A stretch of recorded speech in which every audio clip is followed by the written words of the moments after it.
Papá, no hay cosa que disfrutemos más los padres y que nos recuerde que somos padres cuando regañamos a los hijos también.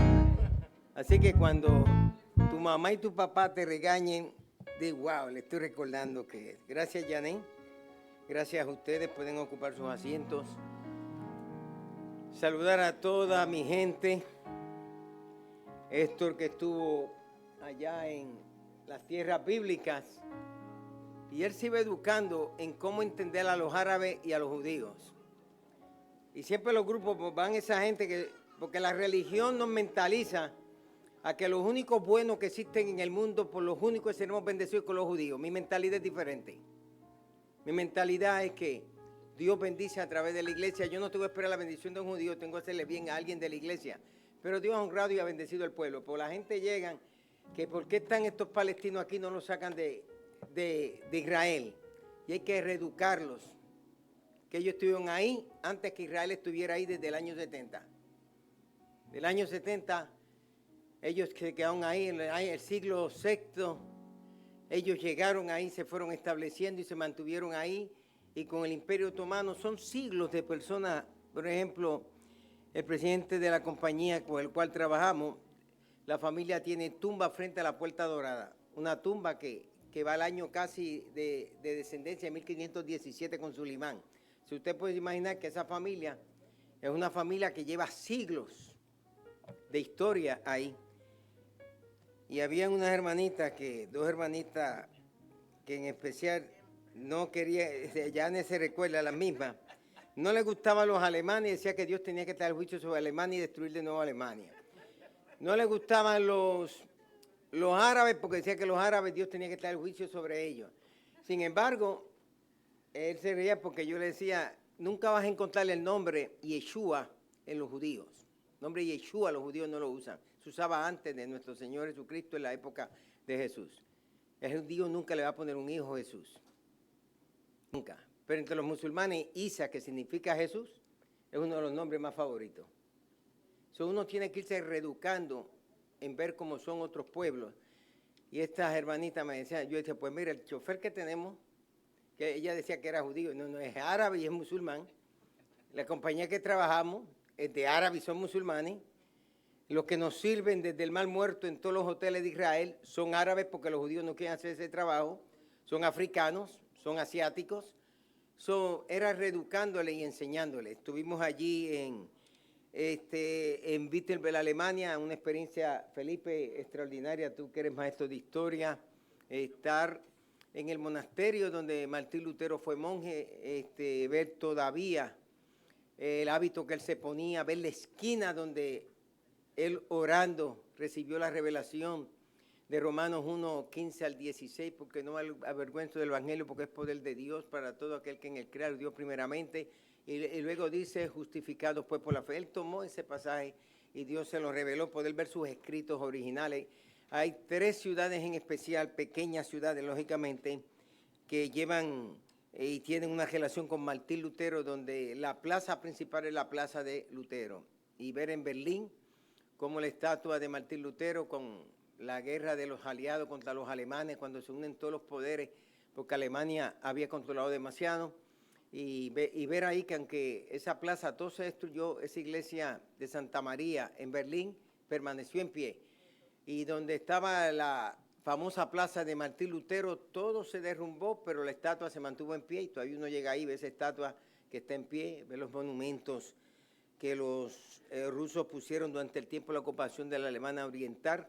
Y algo muy interesante fue saber que Martin Luther King en el año 1964 llega a compartir una palabra con los creyentes y con el pueblo de la Berlín Occidental, y cuando quiere entrar a la Berlín Oriental, Estados Unidos le quitó el pasaporte para que no pudiera entrar. Y era tanto que lo querían en la Alemania Oriental que él desobedeció las leyes de Estados Unidos, que le confiscó pasaporte, le quitó licencia. Lo único que le dejó fue una tarjeta de American Express. Pues él llegó allí, se presentó al punto, presentó la tarjeta American Express y le dijo, como usted es el doctor Martin Luther King, usted puede entrar con la tarjeta American Express, es suficiente para nosotros. O sea, cuando Dios te pone en gracia, Dios te bendice. Pero me hacía falta estar en casa, me hacía falta estar con ustedes, estar con la familia, estar con mi gente y ver los rostros de cada uno de ustedes, que solo con sus miradas, sus sonrisas, su silencio bendicen a uno. Pero ustedes me tienen para predicar hoy, no para contar tantas experiencias.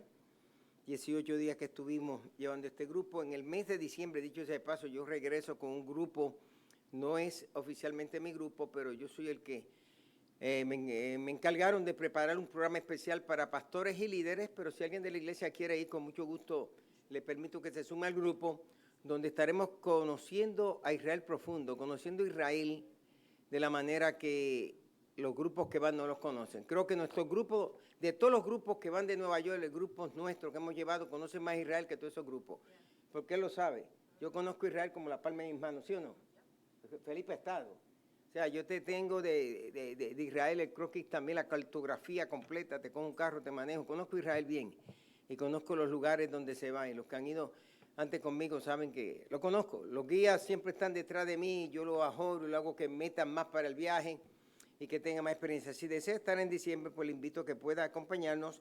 Si desea estar en el viaje de la iglesia, será del 1 al 17 de agosto de 2024, ya se preparó ese viaje, y el del 2025 ya lo preparamos también, porque uno tiene que estar preparando con mucho avance. 2025 regresaremos nuevamente a Alemania, pero en esta ocasión estaremos cubriendo todas las ciudades de Martín Lutero.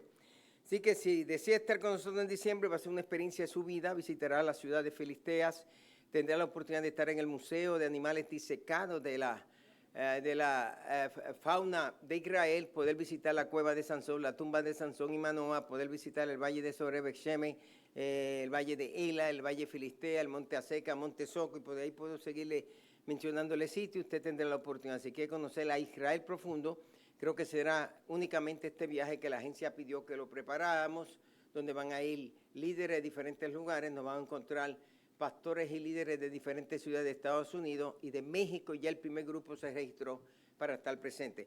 Les quiero invitar así sentados a acercarnos a la Sagrada Escritura. En esta ocasión quiero considerar dos textos bíblicos del texto Reina Valera 1960 y les invito a observar Cantares capítulo 1 versículos 12 y estaremos considerando hasta el 14. Dice la Escritura, y quisiera titular esta exposición Una vida perfumada, una vida perfumada. Dice la Escritura, mientras el rey estaba en su reclinatorio, palabra que estaré explicando en base a otras traducciones bíblicas, mientras el rey estaba en su reclinatorio, mi nardo dio su olor. Mi amado es para mí un manojito de mirra que reposa entre mis pechos. El racimo de flores de aleña en las viñas de Engadi es para mí mi amado.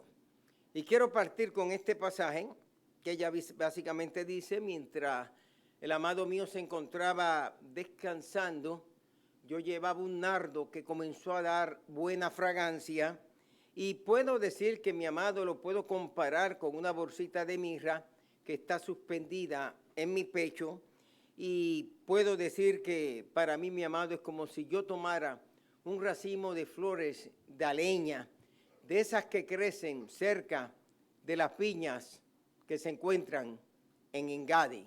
Y nuestro campamento se llama Engadi, nombre que le dio mi hermano David y que nunca le dimos su recompensa al que pudiera dar el nombre, pero algún día se lo daré, al igual que le debo una langosta a Felipe, y algún día le daré esa langosta, pero hay que mantener ese tiempo ahí para esa langosta cuando llegue el tiempo, porque si se la doy entonces me empieza a faltar a la iglesia. Entonces yo, para que no falte, mejor lo tengo en espera de la famosa langosta. Número 1, quiero que observemos el título que se le da al amado. Ella usa la declaración, usa la expresión, mientras el rey estaba en su reclinatorio.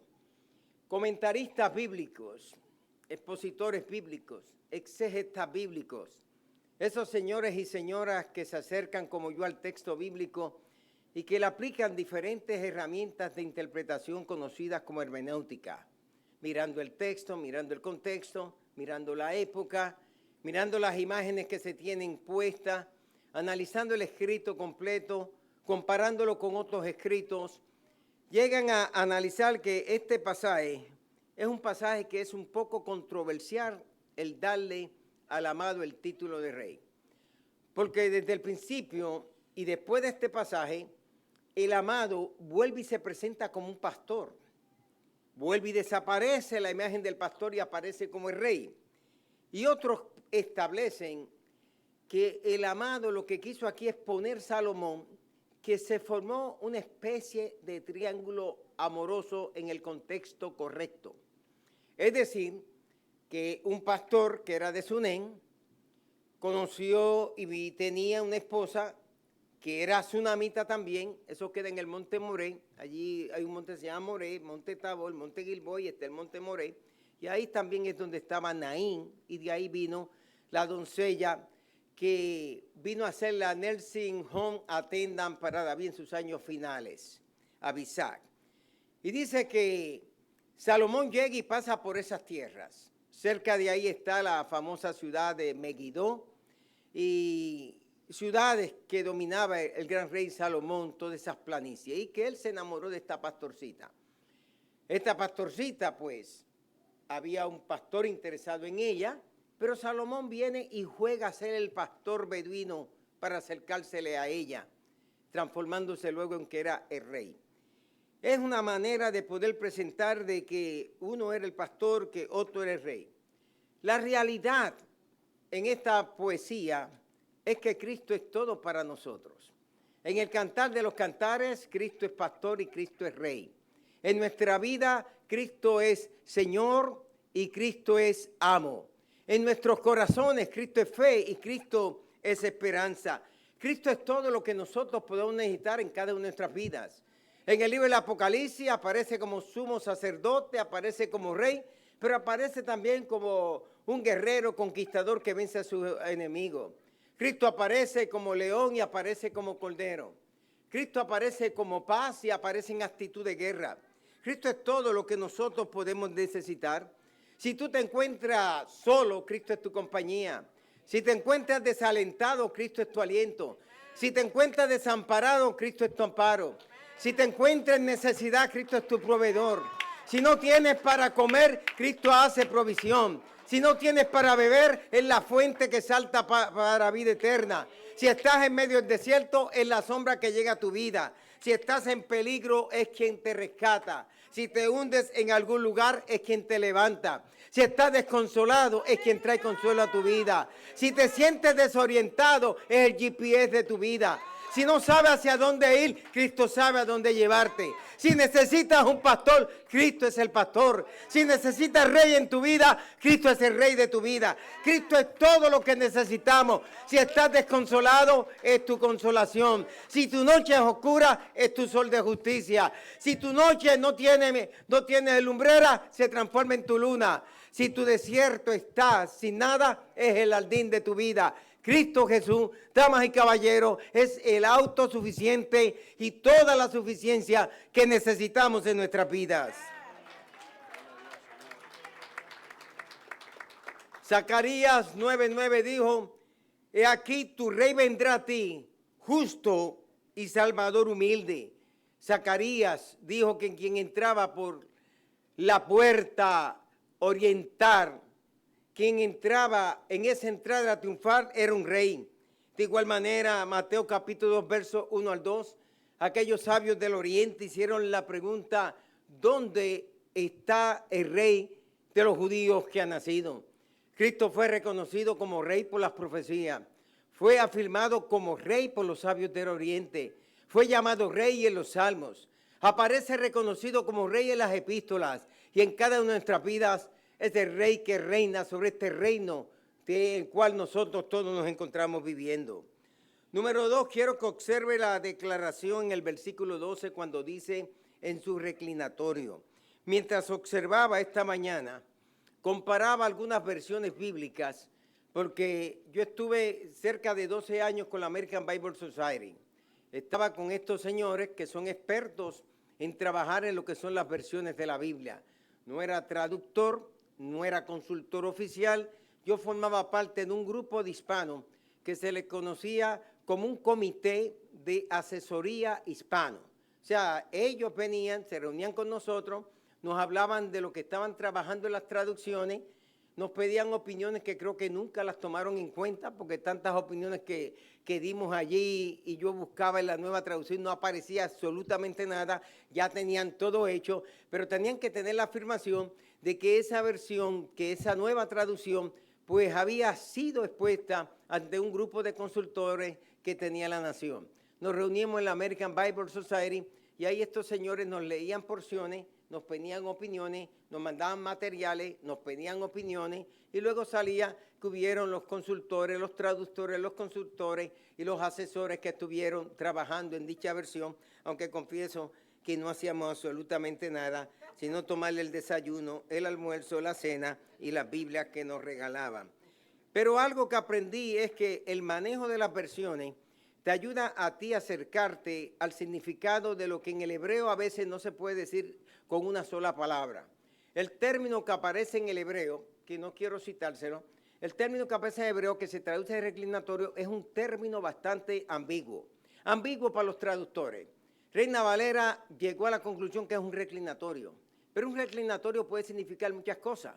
El estilo oriental era que cuando se iba a comer, la persona se iba reclinando sobre la otra, se reclinaba sobre la otra, se ponía una mesa bajita, no una mesa estilo Leonardo da Vinci de la última mesa, una mesa que entra de siglos después, entra al primer siglo, como son los pintores, cuando vamos a cualquier cuadro. Es posible que tú veas un cuadro de Jesús que lo pintan como estuvimos ahora en España, y lo ponen en la crucifixión, pero los que aparecen tienen una armadura del siglo XVI, por ejemplo. Usted ni cuenta se da, pero si el ojo es técnico, usted va a decir cómo una armadura del siglo XVI se va a meter aquí, y posiblemente quien tiene esa armadura era el príncipe o el rey que estaba en ese momento reinando, y el pintor, por hacerle el favor, lo mete dentro de esa imagen para que siglos después, personas como nosotros fuéramos allí y pudiéramos ver eso. Es como cuando yo edito un libro para alguien y la persona me dice, ayúdame a editarlo, yo me meto dentro del libro en algún momento y yo me cito también dentro del libro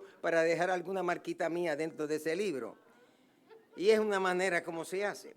Esa palabra reclinatorio y diferentes versiones que no le harían mucho bien si les cito a ustedes porque ustedes dirían con qué se come eso.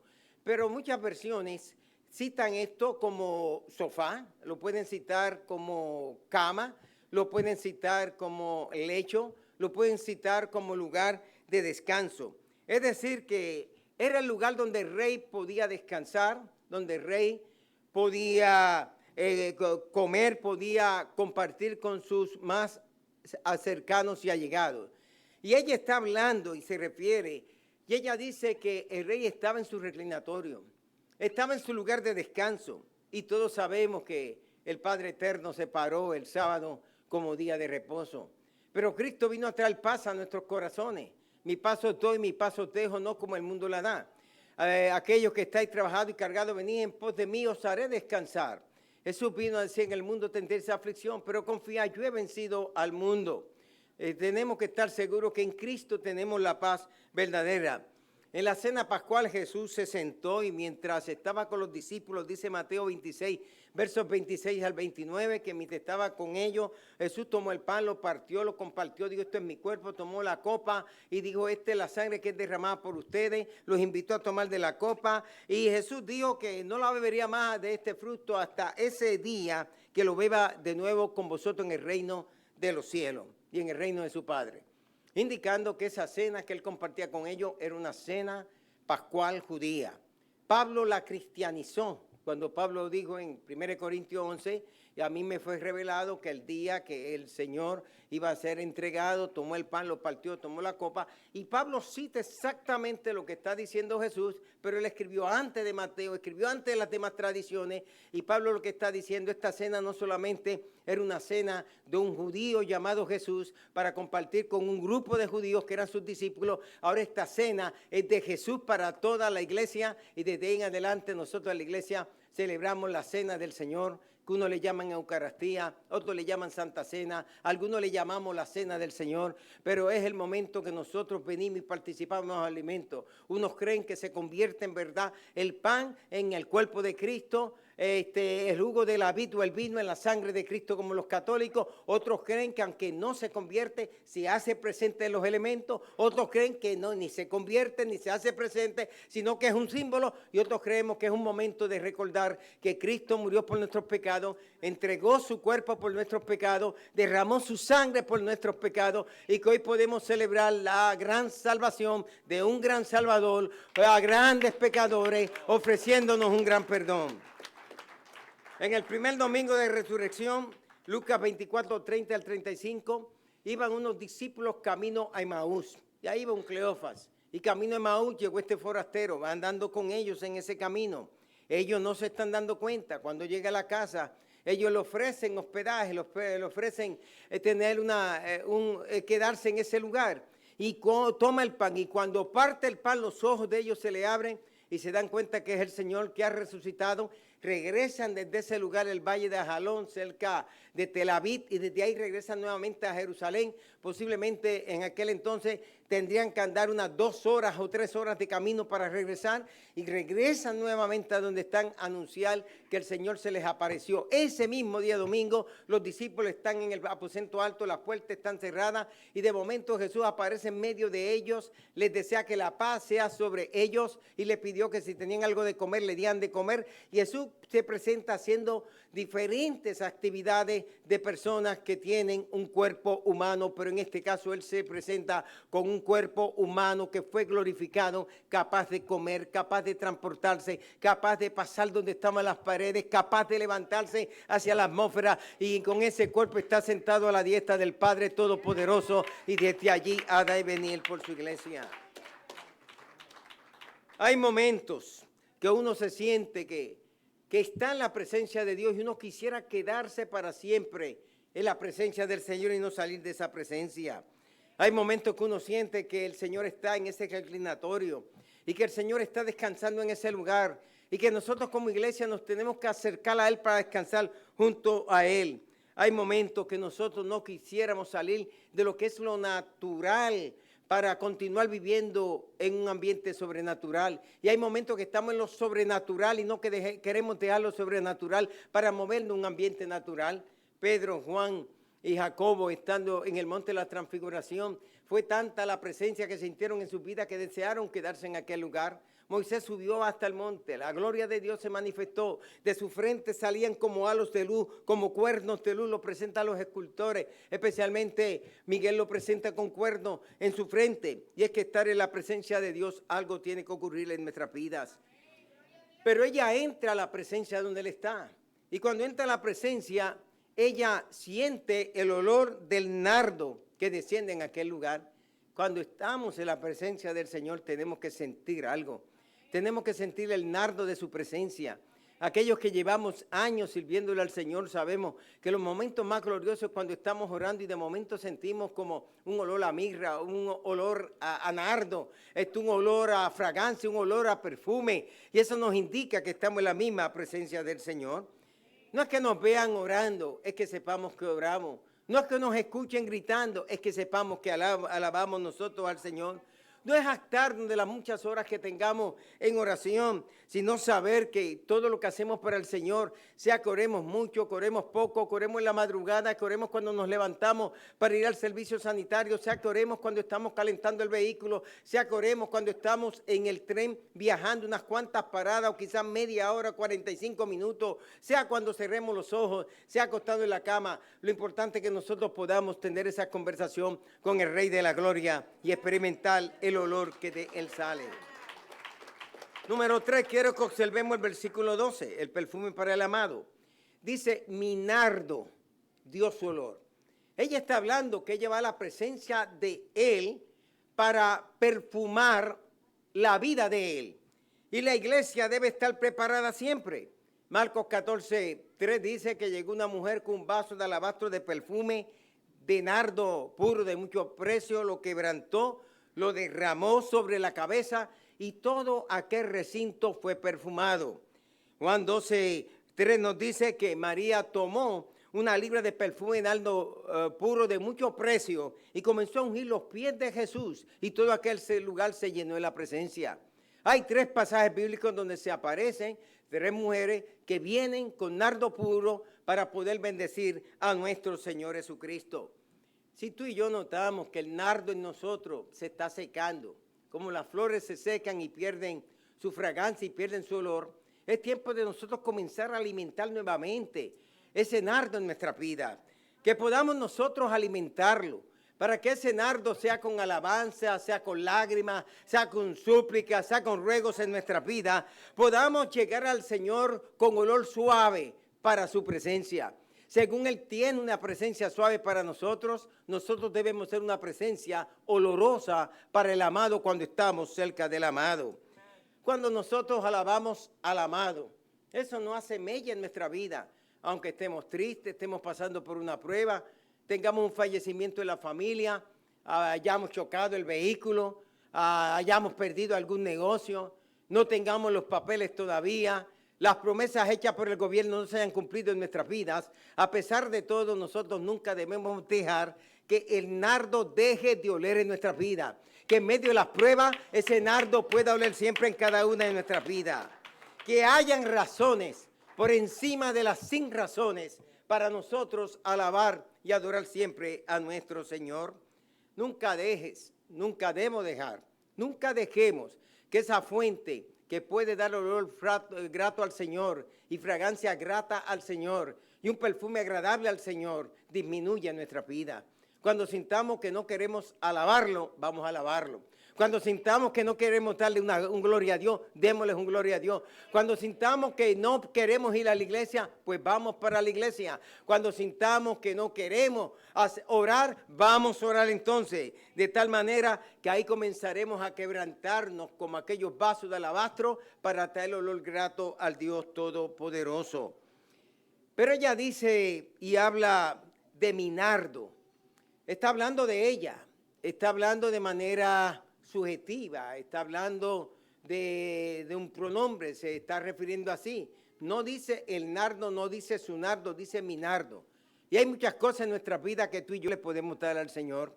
El hecho de que tú estás aquí en esta mañana, que tú hayas llegado a este santuario, que hayas vencido todas las dificultades del día habidos y por haber, que hayas cancelado muchas cosas que hubieran sido propiciosas y de bienestar social para ti quizás, haber pasado un buen día en el mall, aunque no compraras nada, haber hecho una caminata cruzando algún puente, aunque no fueras a un destino determinado, pero llegar a la casa del Señor, tú llegaste porque querías hacer el perfume para el Señor. Este lugar está perfumado porque tú estás aquí en esta mañana. El Señor nos ha dado muchas cosas, ha dado profesiones, ha dado posiciones, ha dado títulos, ha dado talentos naturales, ha dado talentos espirituales, hay dones naturales, hay dones sobrenaturales. Algunos nos ha dado casa, apartamento, nos ha dado la oportunidad de vivir una vida automatizada, otros se están preparando para esa vida automatizada, pero el título, las posesiones, todo lo que tengamos, tú, yo, lo que eres, lo que yo soy, todo eso lo debemos presentar al Dios que está en los cielos como si fuera un nardo puro que huela en nuestras vidas para Él. Recordar que Él quiere que todo sea para Él. No importa lo que hayamos logrado, lo que hayamos alcanzado, no importa lo que la gente digan bien de ustedes, digan bien de nosotros, lo importante es que nosotros sepamos que con nuestras vidas queremos ser un nardo puro para el Señor. Pero el nardo también representa todas nuestras acciones sobre aquel que está en su reclinatorio, sobre nuestro amado Salvador Jesucristo. Esas alabanzas que deben ser espontáneas en nuestras vidas. Si queremos tocar su presencia, tenemos que llegar con regalos de alabanza. Aquellos sabios del oriente trajeron oro, incienso y mirra. Y tanto el incienso como la mirra era una manera de traer buen olor. Tenían gran valor. Aquellos que son del mensaje de la archi, mega, super prosperidad, dicen que Jesús se hizo millonario en ese momento. Aquellos que somos el mensaje de la prosperidad, de que hay que orar, que hay que trabajar, que hay que ahorrar, que hay que diezmar para ser prosperado, pues decimos que vino algo suficiente para ayudarle a nuestro Señor. Pero el incienso en las iglesias históricas, digo ortodoxas griegas, iglesias católicas romanas, cuando se está oficiando la misa, cuando se están haciendo procesiones, no falta. Porque de alguna manera los seres humanos conectamos el olor del incienso con la presencia del Señor. Qué bueno saber que nosotros no necesitamos incienso, no necesitamos mirra literal, pero en nuestras propias vidas nosotros podemos sentir el olor a la mirra y el olor al incienso de que la presencia del Señor nos acompaña a cada uno de nosotros. Si queremos tocar al Señor, no nos olvidemos de acercarnos a la zarza que está ardiendo. Recordar que esa zarza arde y no se consume. Es la zarza de la presencia del Señor. No nos olvidemos de quitar nuestro calzado y saber que el lugar que pisamos santo es. Que vengamos a su presencia, no como decía mi amigo Carlos Jiménez, colombiano de Barranquilla, que muchas veces predicó desde este púlpito y que para mí ha sido uno de los mejores expositores del Cantar de los Cantares. Carlos, para mí, es el número uno en hispano. No ha habido alguien que, en mi opinión, haya interpretado Cantar de los Cantares como Carlos Jiménez lo hizo. Primero, Carlos fue un extraordinario teólogo, fue un predicador excelente. Y la última vez que estuvimos juntos nos reconocieron y 2 o 3 meses después él falleció, estando en McAllen, Texas. Fuimos invitados por José Guadalupe Reyes, que en este momento se encuentra en Israel. Y él quiso honrar la persona de Carlos Jiménez y mi persona, porque en el primer encuentro que se tuvo de excelencia ministerial, Carlos y yo le respondimos y estuvimos allí compartiendo. Hoy mi amigo Carlos está en la presencia del Señor. Juan Carlos Jiménez, cuando viene aquí a la ciudad, llega aquí y nos predica a nosotros, que ustedes lo conocen, y desde este púlpito muchas veces predicó mi buen amigo Carlos Jiménez. Y algo que Carlos Jiménez utilizaba es la palabra quejabanza. Él tomó esa palabra quejabanza porque muchas veces cuando vamos delante del Señor, en vez de ir y llevar en nuestras oraciones un nardo de buen olor, siempre nos estamos quejando, nos estamos lamentando, estamos diciendo, me pasó esto. Y el Señor muchas veces no quiere escuchar tantas quejas. El Señor quiere escuchar que tú lo alabas, te alabo por encima de todas las cosas, te doy la gloria, Señor, te adoro, Señor, te bendigo, Señor, que le cantemos, que le gritemos, y como dijo Felipe, si hay que dar su bailadita para el Señor, y hay que tirar su merenguito santificado, ultra santificado, y su salsita ultra santificada, que lo hagamos con todo el gusto para el Señor. Tú cantas para el Señor, tú danzas para el Señor, tú alabas para el Señor, tú glorificas al Señor y tú estás siempre con el Señor. De rodillas, de pie, donde quiera que estemos, haciendo ejercicio, Enrique, cuando vamos al gym, ahí donde quiera que podamos estar, debemos nosotros adorar al Dios Todopoderoso. Pero que todo salga del corazón, que tu alabanza sea del corazón, que tu alabanza no sea comprada, que tu alabanza no sea exigida, que tu alabanza no sea demandada, que cuando a ti te dé, y hablo como puertorriqueño ahora, la gana de levantarte y dar un gloria a Dios, te dé la gana, te levante y grite un gloria a Dios, aunque todo el mundo se asuste en la iglesia. Es alabar al Señor. Lo cuarto que quiero observar es el lugar del amado. Dice Cantares 1:13, mi amado es para mí como un manojito de mirra que reposa entre mis pechos. Los pechos son figuras de feminidad. Los pechos son figuras de fertilidad. Los pechos representan alimentación. Los pechos representan continuación. Y ella, al hablar del amado, está hablando de la seguridad y la firmeza que puede tener. Pero claramente dice, mi amado, lo está comparando a él, ella, como si fuera un manojito de mirra, una bolsita de mirra, una bolsa de mirra, dicen otras traducciones, un estuche de mirra. Y era costumbre antiguamente que las mujeres andaban, y en tiempos de los franceses, cuando los métodos de limpieza no eran tan eficientes como en nuestros días, andaban con abanicos por los malos olores que habían a veces, o andaban con bolsitas que se ponían, Marlene se ría ya, bolsitas que se ponían, andaban todo el tiempo poniéndose colonias que creo que debe tener un olor muy desagradable si la persona está muy sudada y no se baña unos cuantos días, pero era la manera de hacerlo. Era andar con una bolsita de mirra. Y ella dice, mi amado es para mí. Mi amado es para mí esa bolsita de mirra que está en mi pecho. Es decir, donde se podía exhibir, donde se podía ver. Él en mi vida me ha traído buen olor. En mi vida me trae la fragancia. Y cuando Cristo está en nuestra vida, todo el que está cerca de ti sabe que tú hueles a Cristo, que tú tienes el aroma de Cristo, que en ti está la fragancia de Cristo. Ellos no lo pueden entender, pero se pueden dar cuenta. No sé, Héctor, cuando llegamos al Monte de la Bienaventuranza, allá había una monjita hace muchos años, una monjita franciscana, y usted tiene que saber bregar con los monjes, especialmente los franciscanos, cuando controlan esos lugares. Y esa monjita no quería a los evangélicos, eso hace muchos años, este fue mi viaje 35. Esta monjita no quería mucho a los evangélicos, y los evangélicos porque íbamos y comprábamos el aceite fuera de donde tenían en la iglesia de la Bienaventuranza más barato, y ella quería que lo compráramos acaso, no nos trataba tan bien. Teníamos que dar la cena fuera del santuario católico. Pero yo me propuse ganarme esa monjita. Y un día cogí y le compré un regalo desde aquí de Nueva York. Y vi una figurita ahí con un Cristo crucificado, qué sé yo qué, para mí no tenía ningún valor, pero le voy a llevar esto a la monjita y le voy a decir que soy yo desde Nueva York. Y cuando llegué le dije, madre de tal, aquí le traigo esto, y ella miró y me miró. Y me dijo, ¿tú eres evangélico? ¿Para qué me traes esto? Y yo, no, que me acordé de usted en Nueva York. Entonces, no sé qué le pasó, empezó a contarme la historia de que ella era de New Jersey, de que ella tenía familia en New Jersey, de que había estado en Nueva York, y a preguntarme y que yo soy puertorriqueño. Y ahí hicimos un diálogo, bastó. Me dijo, ¿dónde tú quieres estar? De ahí en adelante esa monjita siempre me permitió. Ahí hay otra, porque ella murió en un accidente, camino a Belén con un grupo de monjas, se le volcó la guagua, y la que era la asistente de ella, ahora es la madre superiora. Y yo llego y parece increíble. Abrazar a una monjita, usted tiene que estar loco. Y yo la veo, y como yo soy tan emocional, la abrazo y ella se queda así, me dice, y se ríe. Y me dice, ¿qué tú quieres en inglés? ¿Qué lugar quieres que tenga? Eso sí, que cuando voy me dice siempre, si pones a alguien a predicar, recuerda que los pentecostales gritan demasiado.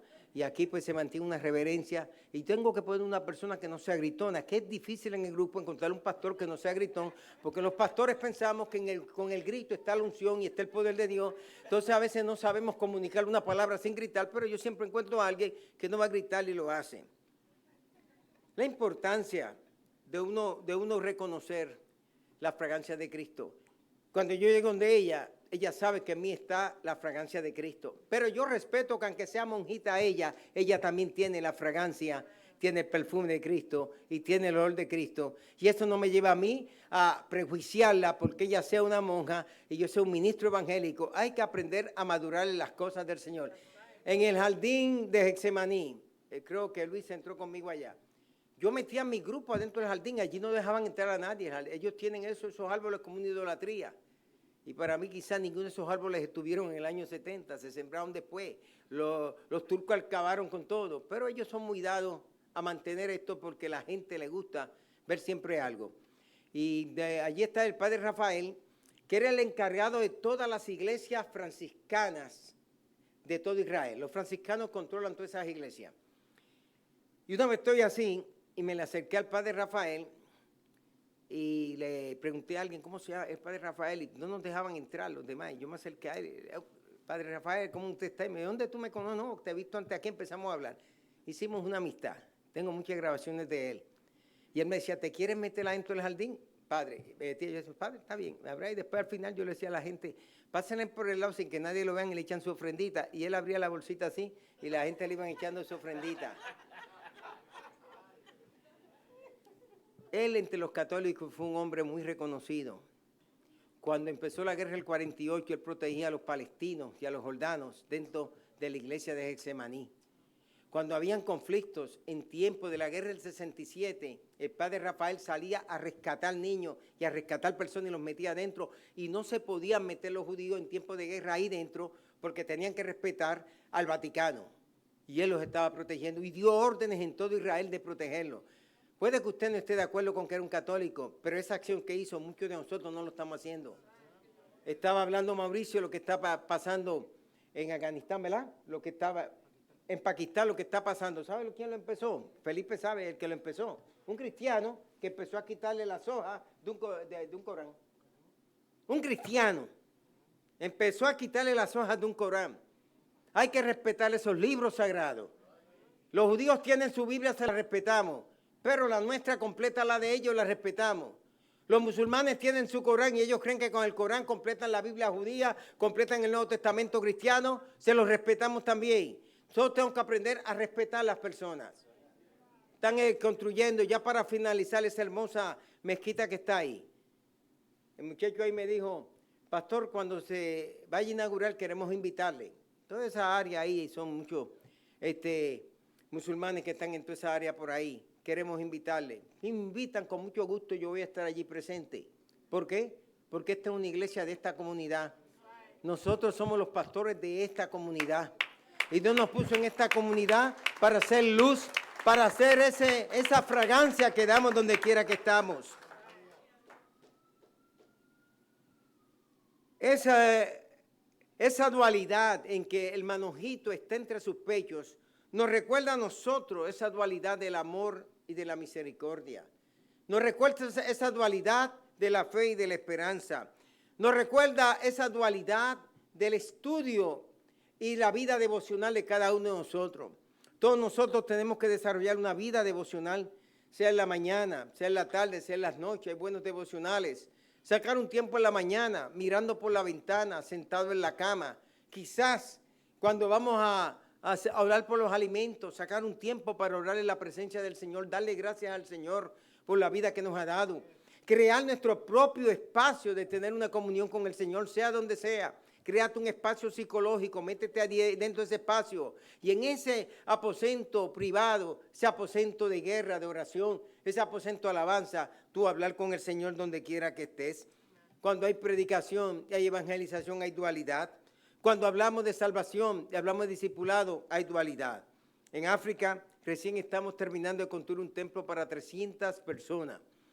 Ya mañana estaremos enviando $8,000, adelantándonos a un dinero que tenemos que ir recuperando posteriormente. Pero ya estamos en los pasos finales para terminar un templo. En vez de ir a dar una campaña, nosotros en Radiovisión, que yo soy Radiovisión, invertíamos miles de dólares dando campaña en los sitios, $100,000, $200,000. Íbamos a dar una semana cubriendo Venezuela, cubrimos completamente a Venezuela, predicando en toda Venezuela la palabra de nuestro amado Salvador. En el nuevo circo de Caracas, allí dimos la noche final. Nicaragua, estuvimos en la plaza de Managua, donde hubo una de las mayores concentraciones evangélicas que se han dado en ese país. Ahí estuvimos predicando en diferentes lugares donde llevábamos el evangelio de nuestro Señor. En Chinandega a mí me tocó predicar, donde había un mural bien grande y ahí se veía Sandino y otras figuras. Ciudad Sandino, allí tenemos iglesia. Allí hay una iglesia en especial y Rosa, levántame la mano, Rosa está atrás, y ella es de nuestro concilio. Aquí hay varios que han estado con nuestro concilio, de los hermanos que están llegando venezolanos, muchos han estado, Luis también, de nuestro concilio, él lo sabe. Allí tenemos la iglesia Pentecostal de Jesucristo Che Guevara. ¿Cierto, Luis, o no? Che Guevara. Y yo, para molestar a alguien, le dije, me dijo, hermano, ¿cómo usted permite que le pongan la iglesia Che Guevara? Es que se le pone por los barrios, ese es el barrio Che Guevara. Allí hay una imagen cuando tú vas de Chávez, ¿verdad? Enorme. Yo no creo que en Latinoamérica, no sé si tú la viste, Luis, la que pusieron bien grande, de Chávez. Eso es enorme lo que tiene. A Chávez allá lo tienen en alta estima. Te vas allá a Sandino, pero uno de los lugares donde más gente concentramos en nuestras actividades es cuando llegamos a Nicaragua. Nicaragua es un país maravilloso y sobre todo el nacatamal es fuerte y es bueno. Dios bendiga a Nicaragua, Dios bendiga a Venezuela. Ayer falleció la hermana Beatriz Mena, venezolana, una mujer de Dios que junto a Miguel Mena establecieron una de las iglesias más fuertes en el área de New Jersey. Cristo en nuestra vida debe ser lo que era el amado para la amada. Para la amada, el amado era como un manojito de mirra que reposaba sobre sus pechos. Cristo también debe ser para nosotros un tesoro de alto valor. Que sepan que en nuestras vidas tenemos a Cristo. Que sepa, iglesia, que tú amas al amado con todas las fuerzas de tu alma. Que el mundo, que tu familia, que todos sepan cuando tú amas al Señor. Que puedas atesorarlo al Señor como la amada del Cantar de los Cantares. lo atesoraba en su pecho. Ella lo que decía, yo tengo a mi amado aquí, lo tengo en el pecho. Nosotros decimos, lo tenemos en el pecho, lo tenemos en el corazón, lo tenemos en la mente, lo tenemos en los oídos, lo tengo en todo mi ser, lo tengo en mi forma de mirar, en mi forma de hablar. El amado tiene que estar siempre en nuestras vidas. Que cualquier experiencia de la vida, por más fuerte que pueda ser, nos ayude a templar como el hierro cuando está frente al fuego y el martillo del herrero, para que Dios saque en nuestra vida la pieza que Él quiere sacar de cada uno de nosotros. Y en quinto lugar, invito a que me acompañen ahora para ayudarme a aterrizar. Quiero hablar sobre la comparación del amado y con esto vamos aterrizando. Cantares capítulo 1, versículo 14 dice, racimo de flores de aleña en las viñas de Engadi es para mí mi amado. Engadi ya es algo conocido, nuestro campamento se llama Engadi, unas 13 acres de tierra que esta iglesia tiene como patio en la parte alta de Nueva York, conocido como Ellenville, Westboro. Allí en el condado de Westboro, nuestra iglesia ahora mismo, las damas ya vendrán de camino porque estuvieron estos días separadas. Es un campamento que Dios nos ha dado para nosotros llegar hasta allá, estar en la presencia de Dios, descansar, poder reposar, y es el patio de la iglesia. La amada habla de racimos de aleña. Al hablar de racimos de aleña, ella está hablando de una especie de flores que se le pueden conocer como las flores de azahar, y yo no conozco mucho de flores, así que le pido disculpas si me hablan de flores, no conozco nada de flores, las que llegan a casa, José las trae, y cuando alguien me ha dado flores, las tomo, cuando yo, José, eso es tuyo, no quiero ni las flores, pero respetamos eso. Ahora, ella compara al amado a un racimo de flores de aleña. Para ella, el amado es como ese racimo de flores, pero no son flores que se toman de cualquier lugar. Son flores que vienen donde hay el mejor regadío, que es Engadi. El campamento nuestro se llama Engadi. Engadi es un lugar que se encuentra un oasis, con varios oasis que están cercanos, que se encuentra en la parte oeste del Mar Muerto.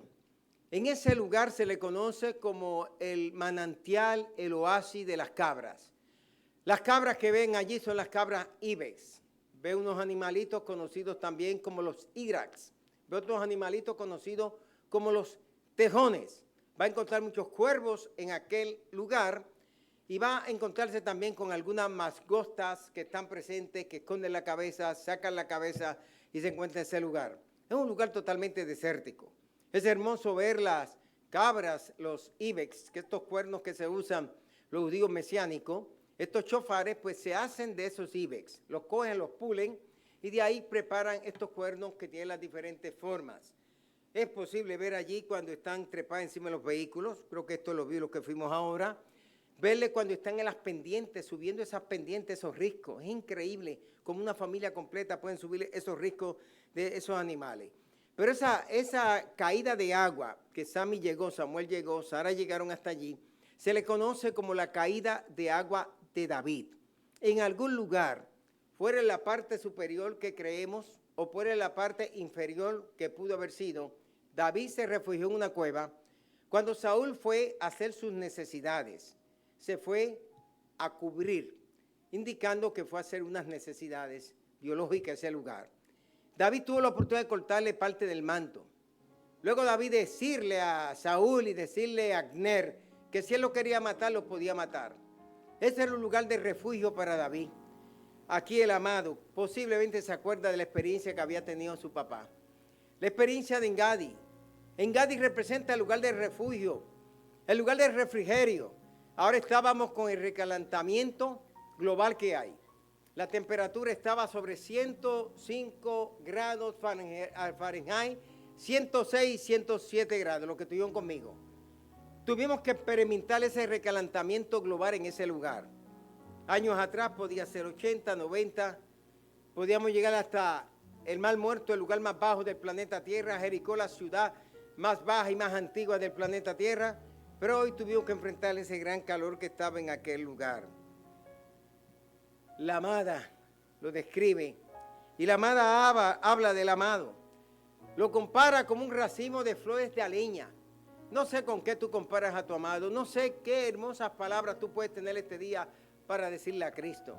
Si Jesús se sentara a tu lugar y está dentro de ti, y pusiera su oído cerca de tus labios, y te dijera, dime algo en silencio que tú quieras decirme, que tú le pudieras decir al amado tuyo en este día. Quizás, te amo mucho, Señor. Quizás gracias te doy, Señor. Quizás, Señor, tú me has ayudado en los momentos más difíciles de mi vida. Cuando pasé la mayor prueba, cuando ese ser querido que tanto aprecié, tú lo llamaste al cielo. Marlene está pasando por esa prueba de su querida madre. Todos aquellos que un hijo, una hija, una madre ha partido, saben que pasan los años y la ausencia de esa hermana mayor o de ese hermano, de esa madre, de ese padre, de ese abuelo y de ese abuelo nunca se olvida. Es algo que sigue en nuestras vidas. Ramona no podrá olvidar nunca a su amado Hilario si nosotros no lo olvidamos. A veces estoy atravesando por un lugar y me recuerdo que esa ruta me la enseñó Hilario para cortar. Y le digo a Rosa siempre y a mi hermano David, y le digo a Yané, esta fue la ruta que Hilario me enseñó. Nunca me podré olvidar, íbamos saliendo por la 108 del campamento y yo le dije, Hilario, detente porque si trata de meterte con los venados nos van a hacer a destruir el carro. Y me, no, pastor, ellos se van a asustar. Esos venados no se asustaron, por poco nos dañan el carro. Hilario, estas no son las cabras de República Dominicana ni de Loma de los Palos. Estos son venados que cuando el venado ve, reacciona, pero las reacciones en vez de irse hacia allá, vienen hacia acá. Hilario, si vemos un oso, apaguemos las luces, dejemos el carro quieto, porque si dejamos las luces puestas y el oso se levanta, Hilario, eso es problema. O sea, uno aprende cuando está en el campamento, nunca te subas a un árbol si ves un oso porque ahí lo haces peor. Te tienes que hacer el muerto, sienta lo que sienta, no te puedes mover. Los que están en el campamento allí se lo enseñan. Antes habían como 3 osos que salían en el campamento. Se desaparecieron. Pero y una vez vimos uno, iba corriendo, frente a la cabaña nuestra aparecían, volteaban la basura. De alguna manera ya no están. Uno tiene que siempre estar preparado. Tener lo mejor para el amado. Saber que en ese momento que ese ser querido partió, en ese momento que muchos de ustedes llegaron a este país pasando 20,000 cosas.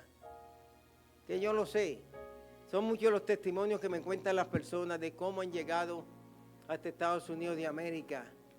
Antes era tener un coyote que se le pagaba, ahora el cartel también cobra. Y cobra sus carteles, y cobra el otro cartel, y te cobra aquel, te cobra la policía. Ahora llegar es que llegas totalmente pelado. Les secuestran a los niños, separan las esposas. Puede que la seguridad que esté en la frontera no le caiga bien y te haga pasar el peor momento porque simplemente tu cara no le cayó bien. Pero puede ser como me dijo Miguel, que llegó de Venezuela, que cuando llegó a la frontera y estaba atravesando, y me pidió una carta cuando iba a tomar por Coahuila, que le mandara un pastor amigo mío, en todo caso que tuve una referencia, recuerdo, y yo sé que Miguel me está viendo ahora, pero dice que cuando llegó, se encontró con alguien que él dice que era puertorriqueño. Y se encontró con el puertorriqueño, y el puertorriqueño lo primero que le dijo que si tenía hambre, y le empezó a tratar bien, le empezó a aconsejar lo que tenía que decir. Mira, tienes que decir esto, tienes que decir aquello, tienes que hacer esto así, tienes que contestar de la otra manera. Lo ayudó y le facilitó la salida. Dios bendiga a ese puertorriqueño, Dios bendiga a esos mexicanos, a esos tejanos que están allí recibiendo a los que están llegando a la frontera. Pero el Señor también corrige a aquellos que tratan mal a los inmigrantes que van llegando a nuestra ciudad. Todos nosotros tenemos que ser como ese racimo de flores de aleña, de Engadi. Nuestras vidas tienen que ser olorosas, nuestras vidas tienen que ser deseadas, tienen que ser fragantes. Nuestras vidas tienen que ser el símbolo de amor que donde quiera que la gente vea, sepan que amamos a nuestro Señor. Los israelitas acostumbraban dar un ramo de flores de aleña, los novios a las novias, la amada también. Tiene buenas palabras, buenas acciones, buenas atribuciones para el amado. Pero quizá en un próximo sermón veremos que el amado le retribuye a ella, le da cosechar lo que ella sembró. Tú quieres que tu esposo sea cariñoso contigo, sé cariñosa con él. Tú quieres que tu esposa sea cariñosa contigo, sé tú también cariñoso con tu esposa. Tú quieres que los demás te ayuden y puedan comprenderte, comprende tú a los demás. Quieres que te den amor, da tu amor. Quieres que te entiendan, entiéndelos tú. Quieres que te abracen, abrázalos tú. Quieres que te respeten, respétalos tú. Y quiero invitar aquí al altar a aquellos que desean una oración. Y les voy a pedir a mi hermano Héctor que nos dirija en la oración. Cualquiera que quiera la oración por lo que sea, el milagro que sea.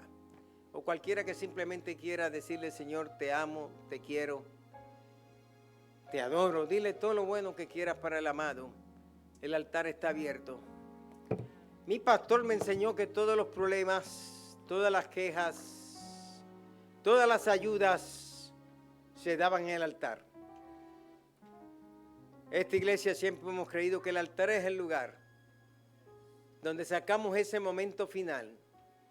Y si hay algo que necesito, un milagro, una respuesta, una ayuda, aquí en el altar está el Señor.